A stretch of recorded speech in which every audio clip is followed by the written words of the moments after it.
하나님의 말씀을 봉독하겠습니다. 에베소서 1장 3절에서 6절까지의 말씀입니다. 신약성경 310면에 있습니다. 에베소서 1장 3절에서 6절까지의 말씀입니다.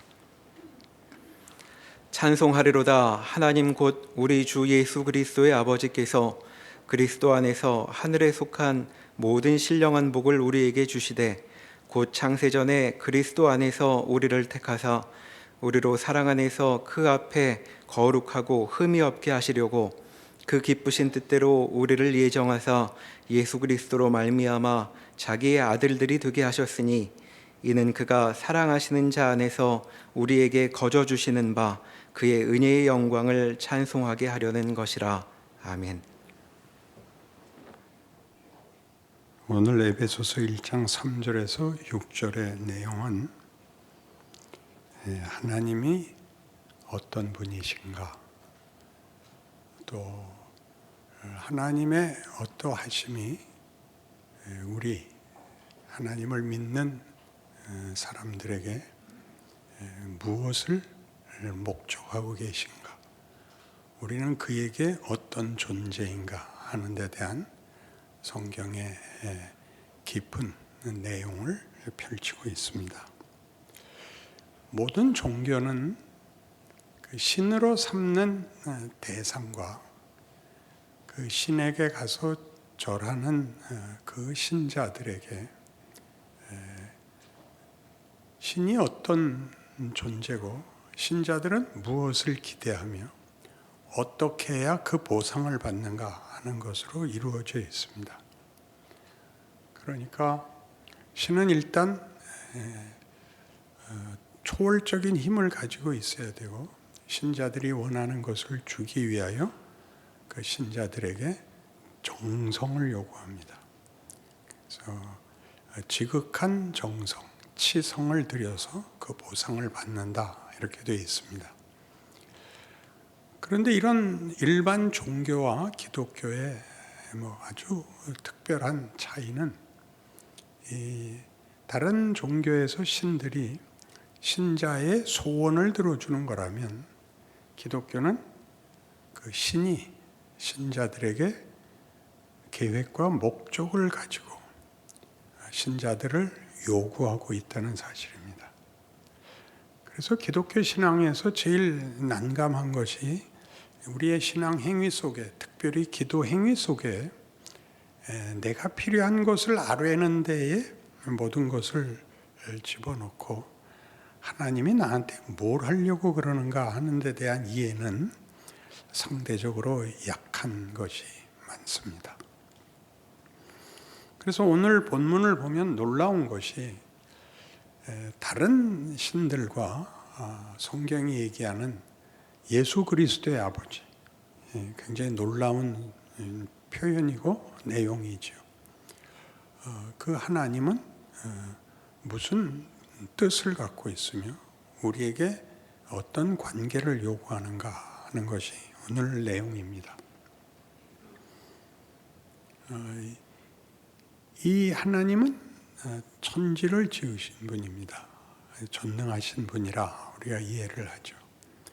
근데 이분이 창세 전에 우리를 목적하고 우리에게 어떤 뜻을 계획하고 그리고 우리가 겪고 있는 역사와 인생은 하나님의 이 계획과 뜻을 이루는 시간이라고 얘기를 합니다. 그러니까 우리는 이제 신앙생활에 있어서 가장 답답한 게 막막할 때 또는 어떤 한계에 부닥쳐서 무력감을 느낄 때 하나님께 막 해보자고 그러죠. 어떻게 하자는 것입니까? 내가 팔을 하나 띄워달래도 띄워드리겠습니다. 그런데 이게 뭡니까? 라는 그 막막함에 대하여 제일 당황해야 하는데 하나님의 뜻이 너무 깊어서 막막한 게 당연합니다.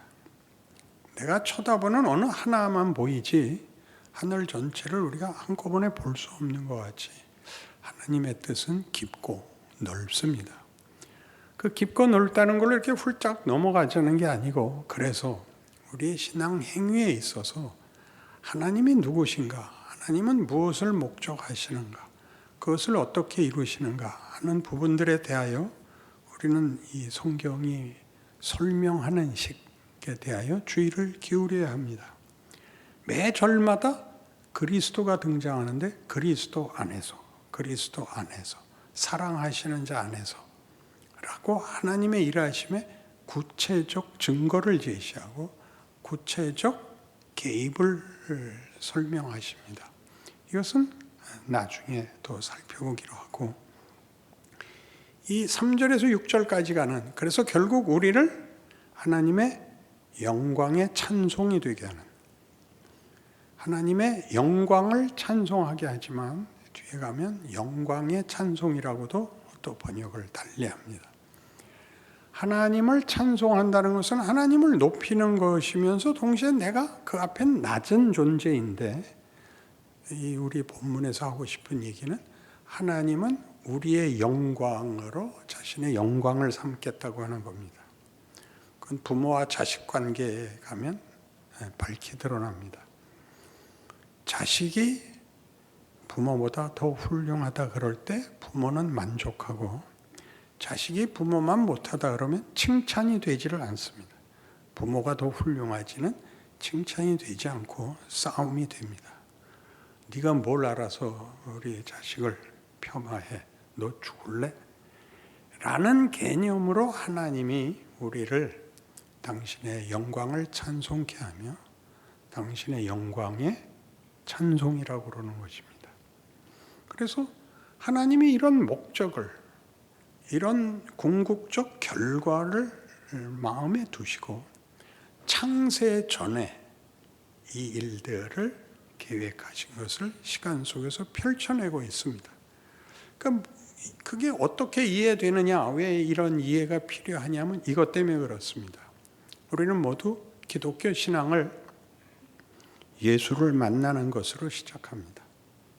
그래서 예수를 만나고 내가 죄인인 걸 깨닫고 예수가 누군지를 알게 되고, 그래서 성경을 따라 들어오고, 그래서 각오하고 마음을 굳히고 예수를 영접하고 천국에 갈 것을 확신하는, 이런 모두가 여기가 출발점입니다.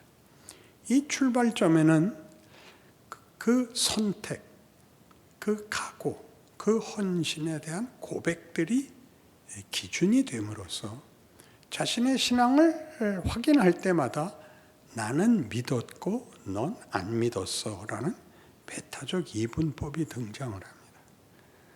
그래서 전도가 굉장히 중요한 임무가 되어서 이런 실존적 신앙관을 가지면 제일 먼저 하는 실천이 전도를 하게 됩니다.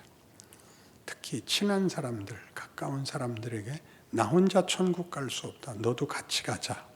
말을 안 들으면 넌 지옥 가. 영원한 불에 삶아지고 태워지고 그러고도 안 죽어. 라는 공갈을 쳐야 되는 신앙관을 가지게 됩니다. 그러니까 여기에는 말하자면 우리가 보통 살면서 겪는 인생 자체에 대한 내용은 없습니다. 아무것도 아닌 것, 직장을 나가야 되고 매일 똑같은 일을 반복해야 되는 것은 뭔가? 어떤 종교적 결론, 종교적 결과물이 없는 것은 뭔가? 라는 것이 여기에서는 빈자리가 됩니다. 그것이 이제 오늘 에베소서에 나타난 식으로 얘기를 하자면 하나님이 시작을 하는 거죠.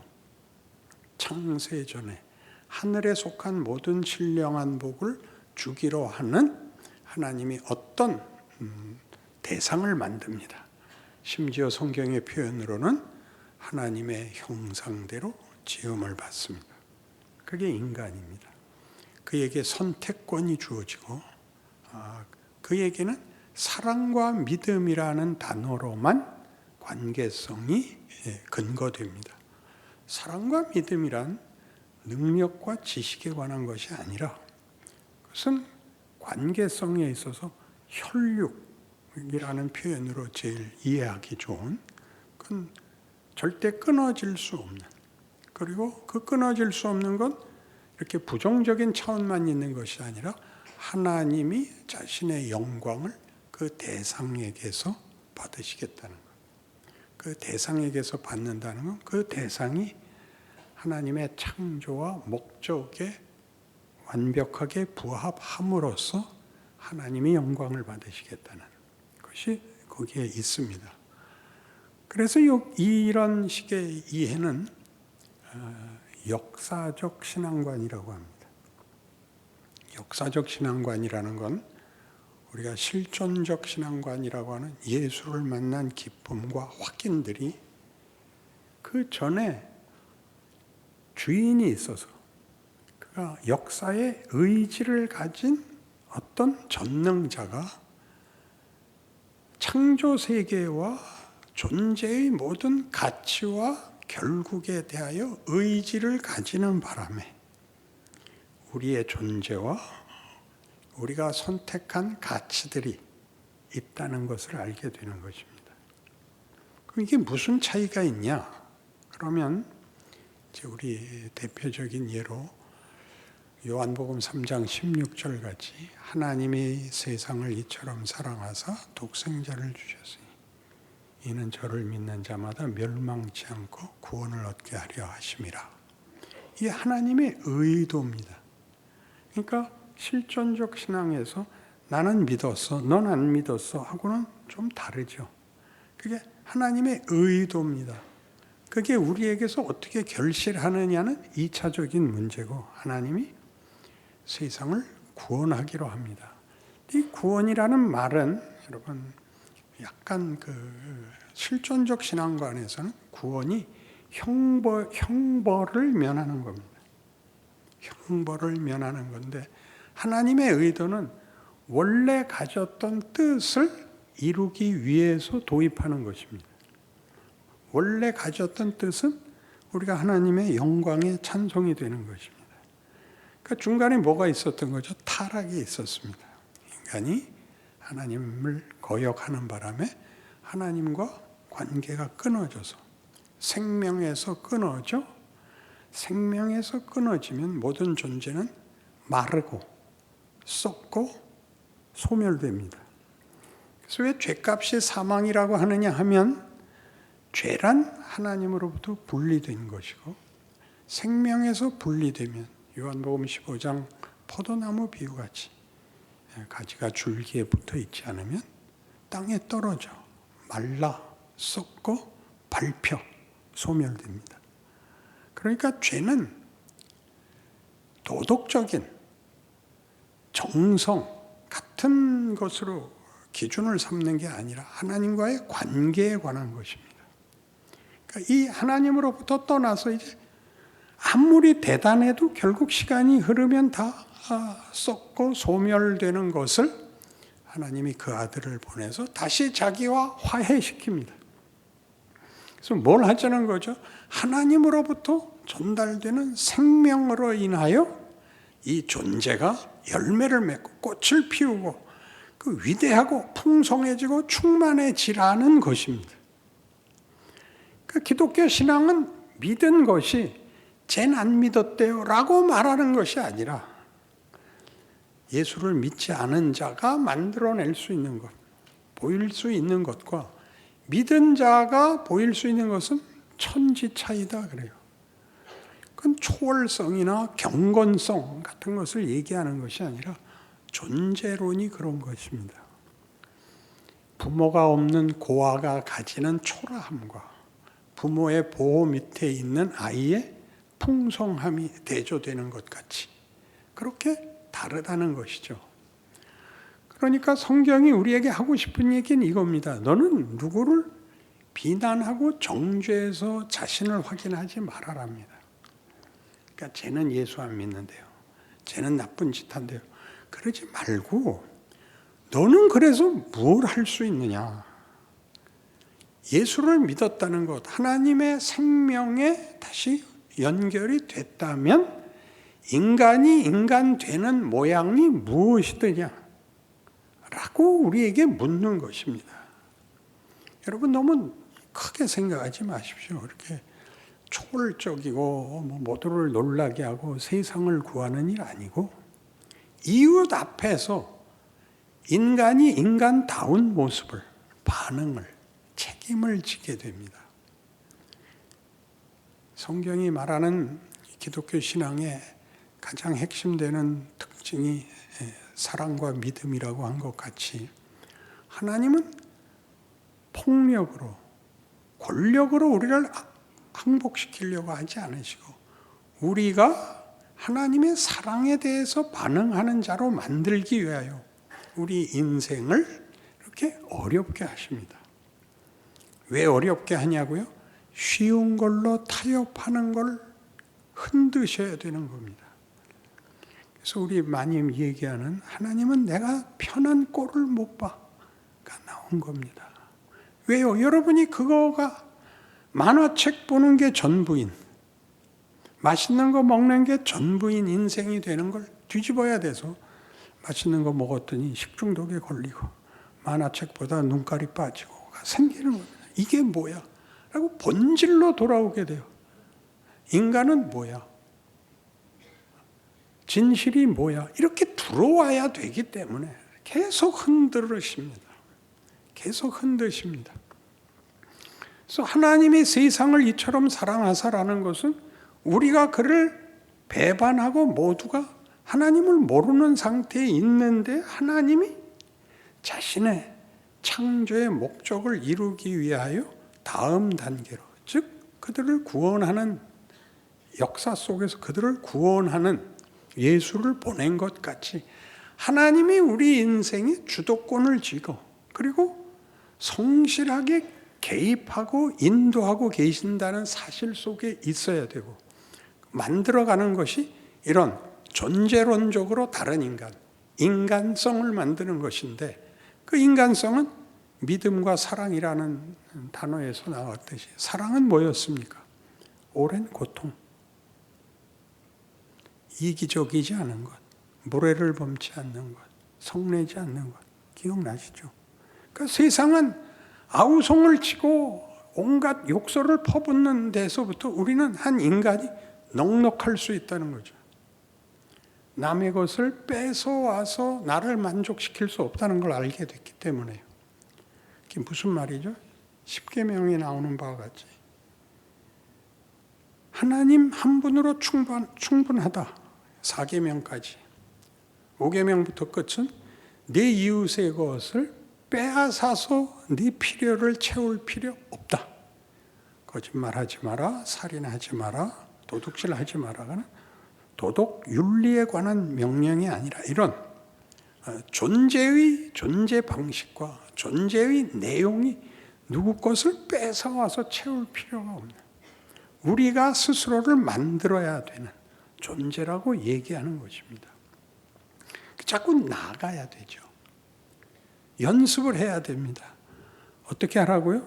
오래 참는 게 뭐죠? 마음에 들지 않는 걸 들키지 않아야 됩니다. 내가 너무 미워하고 있어를 들키는 것이 무례한 것이요. 불신앙이요. 나쁜 짓입니다. 근데 우리는 하죠. 이렇게 말로 하는 사람도 있고 손찌검을 하는 사람도 있고 최소한 눈초리라도 하고 인상을 쓰고 돌아서고 그러지 말라는 것입니다. 그러니 다른 종교를 가진 사람들에 대해서 저것들은 다 저주받은 것들이 그 말을 굳이 하지 말라 말입니다. 그냥 웃으라고요.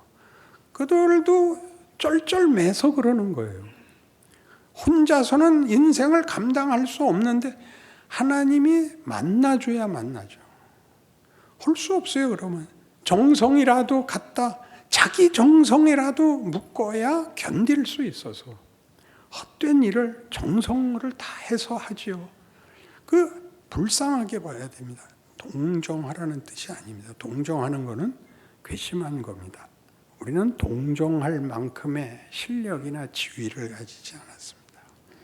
그들을 정말 그냥 불쌍히만 생각하십시오. 나는 은혜를 입어서 하나님을 알게 됐고 예수 안에 있고 존재론과 운명에 있어서 우리는 굉장한 영광과 승리가 있다를 알아야 됩니다. 그걸 아는 건 얼마나 다른가요? 그러니까 매일에 반복되는 매일에 오는 이 위협들, 너 그렇게 해갖고는 못 살아라는 이 도전, 약육강식의 무한 경쟁의 도전, 먹고 살기 바쁜 데서 바쁘게 살아야 되고 내일을 오늘 다 준비할 수 없는 상황 속에서 넉넉할 수 있는 것, 여기가 신앙의 최고의 훈련 내용인 것입니다. 내 눈물부터 닦지 않고 옆 사람 눈물부터 닦아주는 것을 하는 거죠. 너 내가 이 말은 안 하려고 그랬는데 넌 다 좋은데 넌 너무 깍쟁이야. 이 말 하지 말라는 거죠. 그가 지가 잘못해서 욕먹고 울게 됐는데 가서 야, 나는 네 편이야. 너 혼자라고 생각하지 마라. 언제든지 필요하면 나를 불러. 이걸 하라고요. 이걸 하려면 얼마나 오래 걸리죠? 이게 오래 걸린다고요. 죽기 전에 할 수 있을지. 그러나 갖고 있어야 될 거 아니에요. 기독교 신앙의 실체가 무엇인지, 무엇을 훈련해야 되는지를 모르니까 자꾸 고함을 지르고 또 무서워지고 있습니다. 그래서 이렇게 주일 예배를 보러 오는 것은 하나님 앞에 매달리러 오는 게 아니고 하나님이 우리의 예배를 받으시겠다고 부르는 겁니다. 하나님의 영광을 찬송하며 우리 같은 것들의 기도를 들으시며 를 즐기러 오는 것인데 아무도 예배를 그렇게 여유 있게 드리지 못하고 설교도 들어주고 뭘 하나 딱 하려고 그러냐면 축도 마치고 송영할 때 재빨리 교회 와서 하나님 앞에서 그동안 안 해주신 거 나열해서 그 한 20초 사이에 평생 필요한 거 다 그게 훨씬 응답이 될 거라고 생각하는 전부 송영을 안 듣고 내가 이렇게 나가면 그런 거 다 내려놓으세요. 하나님이 우리 필요한 거 다 아세요.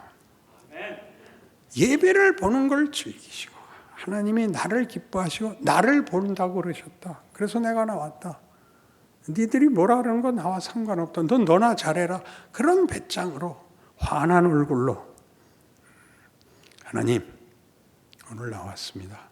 나 돌아가면 또 고생하는 거 알고 있습니다. 그러나 나 포기하지 않겠습니다. 하나님이 포기하지 않으시기 때문에 하나님이 그 아들까지 보내시고 십자가에 달아 매셨기 때문에 나도 견딜만 합니다. 내가 정 못 견디면 내가 울겠습니다. 그럼 하나님 같이 울어주시는 줄 내가 압니다. 그게 신앙이에요. 오늘 내가 목이 쉬어서 핏대도 못 지르고 억울해 죽겠어요. 신앙이 뭔지를 모르고 하나님이 너무 멀고 예수님이 죽었다는 것도 그냥 지극정성으로만 받아들이고 얼마나 정말 피와 살이 섞이는 정말 무한한 다정함, 무한한 편들미, 인간이 상상할 수 없는 신이라는 사실을 모릅니다. 그에게 부름을 받은 것. 아니, 그가 우리를 만들었고 그가 우리를 부르고 우리 아니면 영광을 안 받으시겠다 그러고 혼자서는 절대 쉬지 않겠다 그럽니다. 근데 우리는 하나님이 늘 외면한다고 생각하고 우리가 알고 있는 기껏 알고 있는 성질 부리는 게 전부인 아슬아슬한 현실을 하나님께 빌붙어서 간신히 살아가는 정도로 알고 있는 것은 비극인 것입니다. 그러니 예수를 믿는다는 게 얼마나 넉넉한가. 존재와 운명에 대해서 넉넉합니다. 그러나 매일 아슬아슬하죠. 왜요? 우리 실력이 아직 별로이기 때문입니다. 실력이 쌓일 때까지는 매일 실패하고 매일 자책하고 매일 절망할 수밖에 없습니다. 그러나 그거는 비극이거나 끝장이라는 얘기가 아니라 훈련받는 도중에 일어나는 당연한 일입니다. 이게 나를 위대하게 만들 겁니다. 나를 명예롭게 만들 겁니다. 여기에서 도망가는 것은 죄라고 그러지 않습니다. 부끄러운 짓이라고 그러는 겁니다. 그러니 신앙 훈련에서 제일 본인을 괴롭히는 것이 부끄러운 것이어야 되지. 도덕으로서 죄냐 아니냐 이렇게 나누지 않습니다. 인간된 부름을 받은 하나님이 이 큰 역사를 들어서 나를 찾고 만들고 완성하신다는 그 스케일에 대한 놀라움이 여러분의 하루를 견뎌내게 하고 그 연장이 우리가 하나님의 영광의 찬송이 될 것이라고 아는 그런 싸움을, 그런 위대함을, 그런 신비를 살아가는 여러분인 것을 잊지 말기를 바랍니다. 기도하십시다. 하나님 아버지, 하나님이 우리에게 정말 목숨을 걸고 있습니다. 이런 사랑을 받는 인간이 어디에 또 있겠습니까? 이 사랑을 받는데 왜 우리는 힘든가요? 우리가 못나서 그렇습니다. 우리는 밤낮 쉬운 걸로 타협하자 그럽니다. 하나님이 그렇게 안 하신다는 사실에 감사드립니다. 기어코 예수에게서 보이신 것 같이 그를 십자가에 매다신 하나님이 우리를 가시밭길을 걸어 영원토록 영광과 감사 속에 살게 하신다는 사실을 승리해내는 하나님의 자녀들이 되게 하여 주시옵소서. 예수님 이름으로 기도합니다.